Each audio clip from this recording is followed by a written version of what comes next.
अर्चना Chaudhary Hindi classes में आपका स्वागत है। हेलो स्टूडेंट्स, आज हम करेंगे द्वंद्व समास। द्वंद्व समास में हम इसकी परिभाषा विभिन्न उदाहरणों के माध्यम से इसको समझेंगे और अंत में मैं आपको इसकी पहचान के लिए एक आसान ट्रिक बताऊंगी, इसलिए आप इस वीडियो को अंत तक देखें। तो शुरू करते हैं द्वंद्व समास। पहले इसकी परिभाषा देखिए। जिस समास में दोनों पद प्रधान होते हैं, अब आप देखेंगे कि द्वंद्व समास जो है इसमें दोनों ही पद जो है वो प्रधान होंगे। प्रधान मतलब जितना पहला पद महत्वपूर्ण होगा उतना ही दूसरा पद भी महत्वपूर्ण होगा। और विग्रह करोगे तो उसमें या तो और लगेगा, तथा लगेगा, या लगेगा या अथवा लगता है, तो वह क्या कहलाता है? द्वंद्व समास। अब आप समझ गए होंगे कि द्वंद्व समास में दोनों पद, पूर्व पद और उत्तर पद, यानी पहला शब्द भी और दूसरा शब्द भी दोनों ही महत्वपूर्ण होते हैं। इसको कुछ उदाहरणों के माध्यम से समझिए। जैसे ये देखिए, माता पिता। तो आपको पता है कि जितनी माता महत्वपूर्ण है उतने ही पिता भी महत्वपूर्ण है। माता और पिता एक दूसरे के बिना क्या है? अधूरे हैं। ये एक दूसरे को पूर्ण करते हैं, इसलिए क्या है? दोनों ही पद प्रधान है। इन दोनों को हम क्या कहेंगे? इतरेतर द्वंद्व समास। इतरेतर द्वंद्व समास किस लिए कहा है इसे? क्योंकि इतरेतर द्वंद्व वे होते हैं जिनमें दोनों पद बराबर महत्वपूर्ण होते हैं। जैसे इसमें आपने देखा ना, माता जितनी महत्वपूर्ण है उतने ही पिता भी महत्वपूर्ण है, इसलिए इसमें इतरेतर द्वंद्व समास भी कहा जाता है। माता पिता में आपने विग्रह किया तो उसमें क्या लगा दिया? माता और पिता के बीच में और लगा दिया। और लाभ हानि देखेंगे, विग्रह किया तो इसमें लगा या। तो ये या किस प्रकार से लगा वो देखिए। क्योंकि इन दोनों पदों में एक समय में एक ही संभव हो सकता है, या तो लाभ होगा या हानि होगी। मान लो हम व्यापार कर रहे हैं तो एक समय में दोनों नहीं हो सकते, लाभ और हानि दोनों नहीं हो सकते। या तो लाभ हो सकता है या हानि हो सकती है। तो ये क्या हुआ कि इसमें विकल्प है। विकल्प क्या होता है?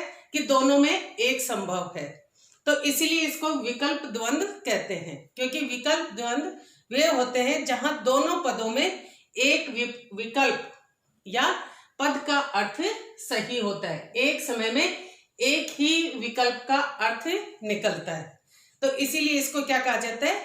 विकल्प। अब कुछ और उदाहरणों के द्वारा इसको स्पष्ट करेंगे। जैसे ये देखिए, नर नारी। तो जितना नर महत्वपूर्ण है उतनी ही नारी महत्वपूर्ण है। दोनों पद प्रधान हो गए, तो ये क्या हो गया? द्वंद्व समास। नर और नारी के बीच में क्या आ गया? योजक चिन्ह। आप ये समझिए कि इसकी पहली जो पहचान है वो है कि दोनों पदों के बीच में योजक चिन्ह आता है। दोनों एक दूसरे के पूरक हैं। पूरक मतलब दोनों एक दूसरे को पूर्ण करते हैं। नर के बिना नारी नहीं और नारी के बिना नर नहीं, इसलिए दोनों एक दूसरे के अधूरेपन को पूर्ण करते हैं, इसलिए ये क्या है? द्वंद्व समास। ये कौन से द्वंद्व में आएंगे? इतरेतर द्वंद्व। नर और नारी में जब आपने विग्रह किया तो इसमें बन गया नर और नारी। अगला उदाहरण देखिए, दाल रोटी। तो जितनी दाल महत्वपूर्ण है उतनी ही रोटी भी महत्वपूर्ण है। दोनों एक दूसरे के बिना अधूरे हैं। अकेले दाल आप नहीं खा सकते और अकेली रोटी भी आप नहीं खा सकते, और बीच में क्या है? योजक चिन्ह है, तो दोनों महत्वपूर्ण हो गए और दोनों पद प्रधान होने के कारण ये क्या हो गया? द्वंद्व समास। और जब हम विग्रह करते हैं तो इसमें क्या लग जाता है? और। तो यहाँ क्या बन गया विग्रह पर? दाल और रोटी। अब अगला देखो, भाई बहन। भाई और बहन ये दोनों क्या हैं? एक दूसरे के पूरक हैं, यानी दोनों एक दूसरे को पूर्ण करते हैं। दोनों एक के बिना अधूरा है। दोनों के बीच में क्या आ गया? योजक चिन्ह। अब इसका विग्रह किया तो आपने इसमें क्या लगाया? और। क्या बन गया? भाई और बहन। ये भी किस में आया? इतरेतर द्वंद्व समास में। अब कुछ और उदाहरण देखिए। इसमें देखेंगे कि सुख दुख। सुख जितना महत्वपूर्ण है उतना ही दुख महत्वपूर्ण है। दोनों पद प्रधान हो गए, लेकिन सुख जो है वो दुख का विलोम है, यानी उल्टे हैं, एक दूसरे के विपरीत हैं। तो यहां जब आप एक समय में एक ही संभव है, या तो सुख हो सकता है हमारे जीवन में या हमारे जीवन में दुख हो सकता है। तो इसलिए हम जब इसका विग्रह करेंगे तो क्या बनेगा, सुख या दुख। या लगा दिया हमने तो ये क्या होगा, विकल्प द्वंद्व, कि या तो सुख होगा या दुख होगा। तो ये क्या हो गया, विकल्प द्वंद्व। अब अगला देखो, रात दिन, ये दोनों एक दूसरे के विलोम हैं, विपरीत हैं। तो इन दोनों के बीच में क्या आ गया, योजक चिन्ह आ गया। और जितनी रात महत्वपूर्ण है उतना ही दिन महत्वपूर्ण है, यानी दोनों पद प्रधान हो गए। जब आपने इसका विग्रह किया तो इसमें क्या बन गया, रात या दिन, क्योंकि ये विलोम है एक दूसरे के, इसीलिए ये क्या हो गए, विकल्प। एक और देखो, भला बुरा, भला जितना महत्वपूर्ण है उतना ही बुरा भी है, तो दोनों पद प्रधान हो गए। लेकिन एक समय में या तो भलाई हो सकती है या बुरा हो सकता है इंसान, तो दोनों एक दूसरे के विपरीत हैं। दोनों के बीच में योजक चिन्ह आ गया और दोनों प्रधान होने के कारण ये क्या हो गया, द्वंद्व समास। अब इसको विग्रह किया तो क्या बन गया, भला या बुरा, तो या लग गया, इसलिए ये क्या है, विकल्प द्वंद्व।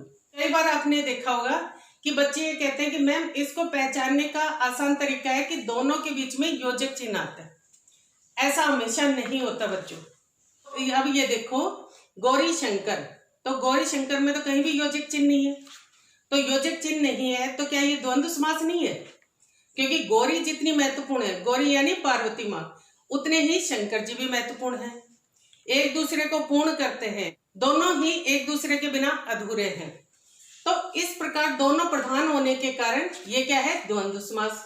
लेकिन इसमें योजक चिन्ह नहीं आया और इसका विग्रह किया तो इसमें क्या बना, गौरी और शंकर। तो आपको ये ध्यान रखना है कि या तो ये एक दूसरे के विलोम होंगे, जैसे ये है सुख दुख, रात दिन, भला बुरा, और या एक दूसरे के पूरक होंगे, यानी एक दूसरे के बिना अधूरे होंगे, जैसे नर नारी, दाल रोटी, भाई बहन, गौरी शंकर। तो आप इसको जब भी पहचाने तो इसको ये देखें कि वो एक दूसरे के या तो पूरक हैं या विलोम हैं। देवासुर देखो, देवासुर में कहाँ है योजक चिन्ह, लेकिन क्या ये फिर द्वंद्व समास नहीं है, है द्वंद्व समास। क्यों, क्योंकि जितना देव महत्वपूर्ण है उतने ही असुर महत्वपूर्ण है, दोनों एक दूसरे के विलोम हैं, और इसलिए ये क्या है, द्वंद्व समास। और जब आप इसको विग्रह करोगे तो ये विलोम हो गए, इसलिए क्या बन गया, देव या असुर, क्योंकि एक समय में या तो देव हो सकते हैं या असुर हो सकते हैं, इसीलिए इसमें क्या बन गया, द्वंद्व समास। तो अब आपको द्वंद्व समास अच्छे से समझ में आ गया होगा। इसकी पहचान का आसान तरीका है, या तो योजक चिन्ह होगा, योजक चिन्ह नहीं है तो आप सबसे मेन जो चीज है वो ये देखिए कि या तो वो एक दूसरे के पूरक हों या फिर एक दूसरे के विपरीत हों, तो वहां क्या होगा, द्वंद्व समास। उम्मीद है कि आपको द्वंद्व समास अच्छे से समझ आ गया होगा। अगले वीडियो में हम करेंगे द्विगु समास। हमने अव्ययभाव समास, तत्पुरुष समास, तत्पुरुष के उपभेद, कर्मधारय, बहुव्रीहि, ये समास पहले ही करवा दिए हैं। अगर आपने वो नहीं देखे हैं तो मैं डिस्क्रिप्शन बॉक्स में लिंक दे दूंगी, वहां से आप देख सकते हैं। अगर ये वीडियो पसंद आया हो तो इसे लाइक करें। आपके जो दोस्त पढ़ रहे हैं या किसी प्रतियोगिता की तैयारी कर रहे हैं, जिस भी प्रतियोगी परीक्षा में हिंदी आती है, तो उनके साथ आप अवश्य शेयर करें। और अभी तक सब्सक्राइब नहीं किया है तो सब्सक्राइब लिखे बटन को दबाकर सब्सक्राइब करें, और हाँ, बेल आइकन दबाना न भूलें ताकि आपको मेरे अगले वीडियो के नोटिफिकेशंस तुरंत मिल जाए। धन्यवाद।